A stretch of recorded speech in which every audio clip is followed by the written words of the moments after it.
So with the update, the goggles V2 does not work with the O3, and I don't have the DJI goggles 2. And DJI doesn't pay me. They also don't send me things for free. So I'm leaving Best Buy with my receipt and my brand new DJI Avata combo with the motion controller and the goggles too. So here goes our review of the O3, thanks to my credit card. Here we go. What's up, guys? Welcome back to the Drone Camps channel. Today we're going to check out the new O3 unit from DJI. It is a brand new 4K HD FPV system that came out that's going to pretty much change the FPV community for good.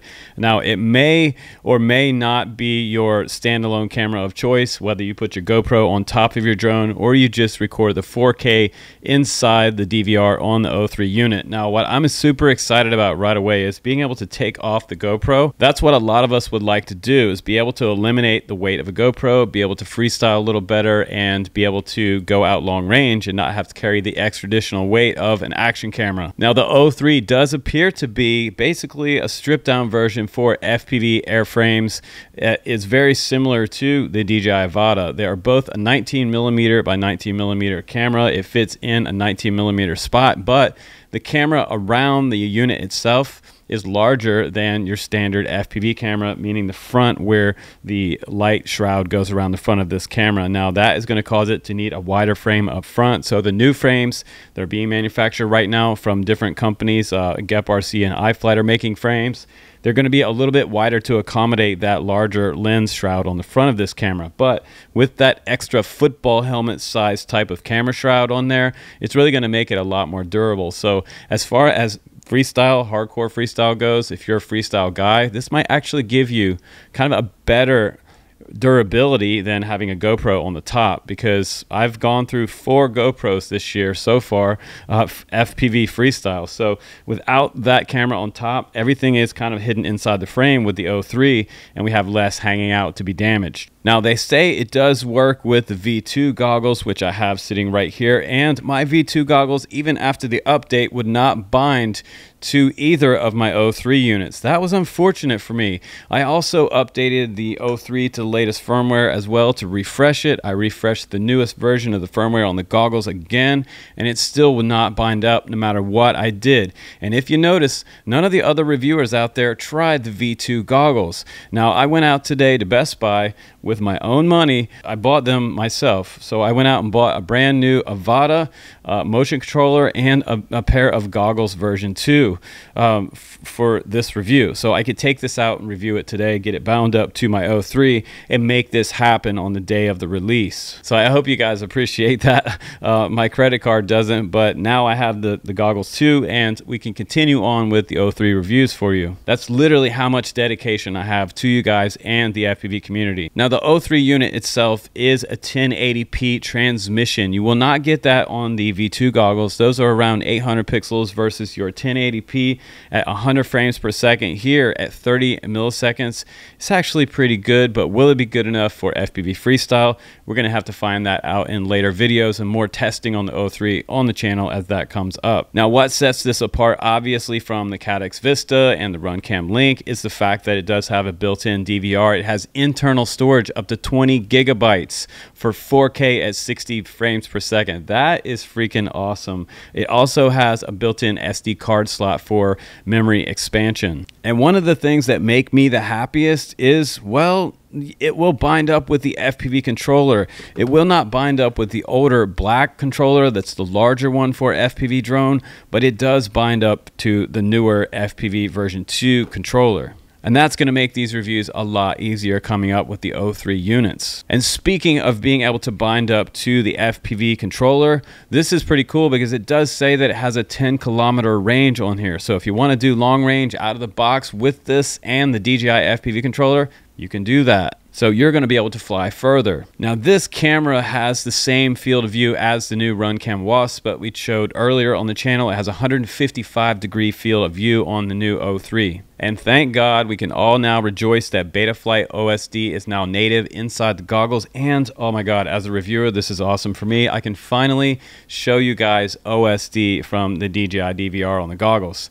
That really makes my day. So thank you, DJI, for adding that. You guys know what we want. Now, if you're wondering about the weight on this is around 36.4 grams. That is around the same weight of something like a decased GoPro. So you're not really trading off that much weight. If you do, get rid of your GoPro. If you add the additional GoPro on there for extra 4K support, no matter what, you'll come home with cinematic video with the onboard DVR or the addition of a GoPro on top. You can still do that with a decased GoPro or a full-size GoPro. But honestly, will it replace the GoPro for people that are really into cinema videos and FPV? Probably not. If you're going to go out and do freestyle videos and share them with Facebook and the internet and YouTube, most likely the 4K at 60 frames per second or better will be just fine for you. Now, the DJI O3 Air unit is priced with the camera around $229. That is actually cheaper than most of the GoPros out there. If you want to get something like the GoPro Bones, you could do that, or the mini GoPro that just came out for FPV quads. But I would personally, I would go for this, and that's my honest opinion.